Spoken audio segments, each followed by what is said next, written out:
అదైన తర్వాత కోడికత్తి డ్రామా చూసాం, గులకరాయి డ్రామా చూసాం. కోడికత్తి డ్రామా పనిచేసింది కానీ గులకరాయి డ్రామా పనిచేయలేదు.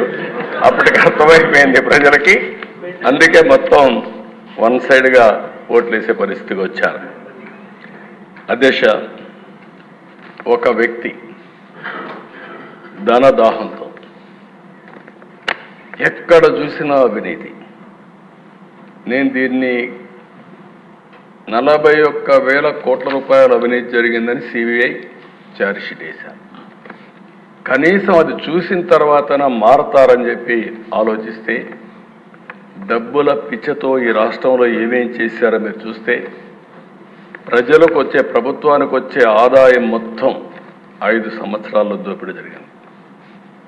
ఇసుక, మద్యం, మైనింగ్, భూములు, సెటిల్మెంట్లు, లక్షల కోట్ల రూపాయలు దోపిడీ జరిగే పరిస్థితి వచ్చింది. అసమర్థ నిర్ణయాలతో అభివృద్ధి లేక ఆర్థిక వ్యవస్థ పూర్తిగా చిన్నాభిన్నం అయిపోయింది. 2014-19 మధ్య అభివృద్ధి CAGR 13.5%. 2019 నుంచి యథేచ్ఛగా జరిగిన విధ్వంసం వల్ల వృద్ధి రేటు బాగా పడిపోయింది. ఎప్పుడు కూడా క్యాపిటల్ ఎక్స్పెండిచర్ పెడితే దానివల్ల ప్రభుత్వ ఆస్తులు వస్తాయి, ఆదాయం పెరుగుతుంది. ఆ ఆదాయం వల్ల సంక్షేమ కార్యక్రమాలు చేస్తాం.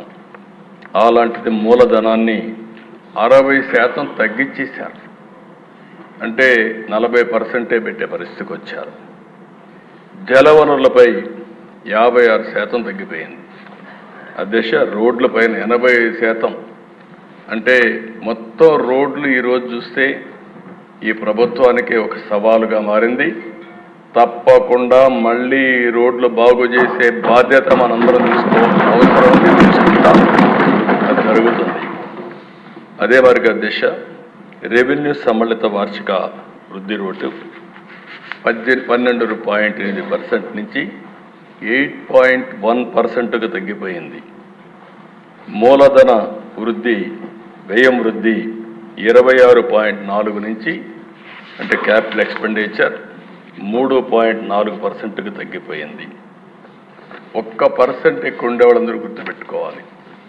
1% గ్రోత్ రేట్ 15,000 కోట్ల రూపాయలు ప్రభుత్వానికి ఆదాయం వస్తుంది. ఈరోజు 10% గ్రోత్ రేట్ ఉంటే దాన్ని 15% చేస్తే 5% అయితే 75,000 కోట్ల రూపాయలు ప్రభుత్వానికి ఆదాయం వచ్చే పరిస్థితి వస్తుంది. అలాంటిది పెద్ద ఎత్తున అభివృద్ధి తగ్గిపోయే పరిస్థితి వచ్చింది. ఇంకొక పక్కన అధ్యక్ష, ఈరోజు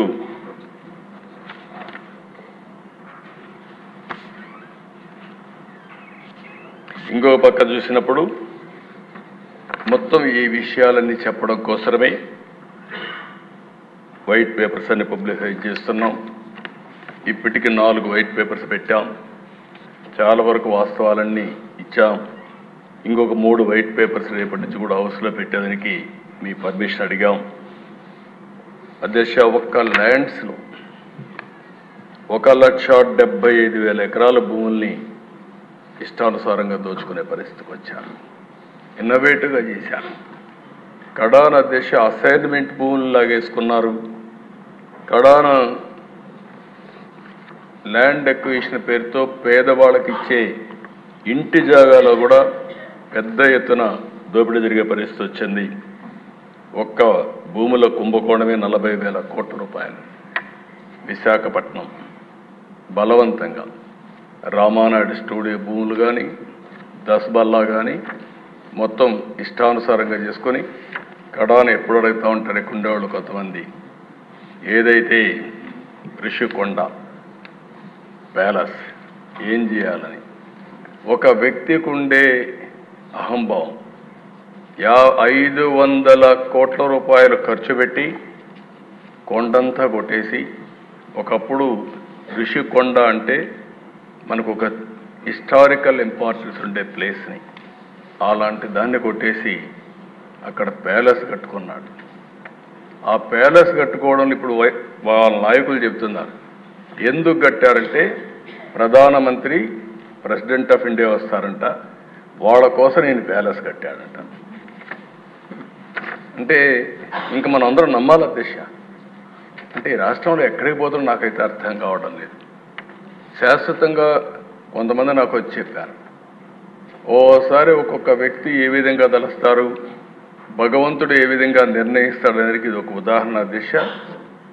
500 కోట్ల రూపాయలు టూరిజం డబ్బులు ఖర్చు పెట్టి బ్రహ్మాండంగా మిగిలిన డబ్బులన్నీ డైవర్ట్ చేసి ప్యాలెస్ కడితే అక్కడ కథలుగా చెప్తున్నారు. ఇంకా నేను కూడా మొత్తం డీటెయిల్స్ తెప్పించాలి, ముందు ప్రాధాన్యత క్రమంలో మిగిలిన పనులన్నీ చేస్తున్నాం.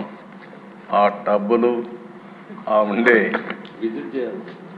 అందరూ ఒకసారి ఎమ్మెల్యేలు అందరిని తీసుకెళ్ళాలి, ఒకసారి హౌస్ కమిటీ అంతా ఈ అసెంబ్లీ అయినాక అందరూ వెళదాం, మీతో కూడా కలిసి నేను కూడా చూస్తాను ఎందుకు కట్టారు ఆ ప్యాలెస్ ఏం చేయాలనో కూడా నాకు అర్థం కావడం లేదు. ఇప్పుడు ఎవరికి ఇవ్వాలి, ఏం చేయాలి, ఎట్లా ఉపయోగించాలని కొంతమంది సజెస్ట్ చేశారు అధ్యక్ష. ఆ ప్యాలెస్లో టూరిజానికి ఇమ్మని, టూరిజానికి ఇస్తే ఎంత డబ్బులు అవుతుందో నాకు తెలియదు, కాబట్టి దానిపైన కూడా మీరు సూచనలు ఇవ్వాలి. ఇక్కడ కూడా ప్రజావేదిక కూల్చేశారు, ఆ 7 స్టార్ హోటల్, దానికి మేనేజ్మెంట్ మీకే ఇస్తాం, ఆ వడ్డీ అయినా వసూలు చేసి మాకు ఇవ్వండి. మీరు ప్రజాధనం అది ఎంత డబ్బులు వస్తుందో చూసుకుంటే ఒక 7 స్టార్ 9 స్టార్ హోటల్ కూడా ఏం పనిచేయవు అక్కడ.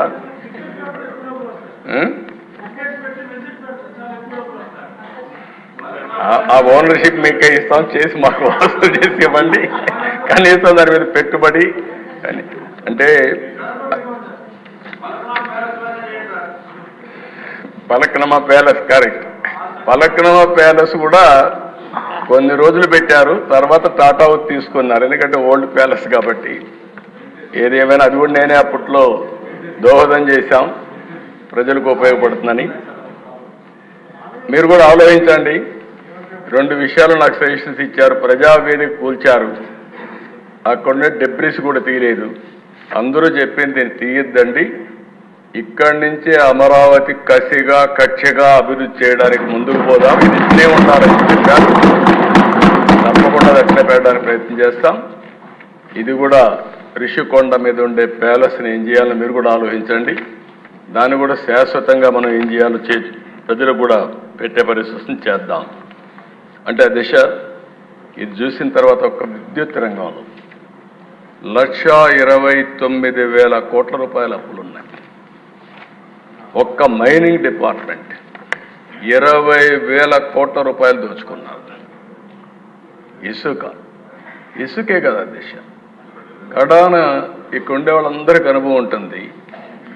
మెటల్ క్వారీ ఎవడైనా చేసుకుంటే అది కూడా లాగేసుకున్నారు, అంటే దాన్ని కూడా భరించలేకపోయారు.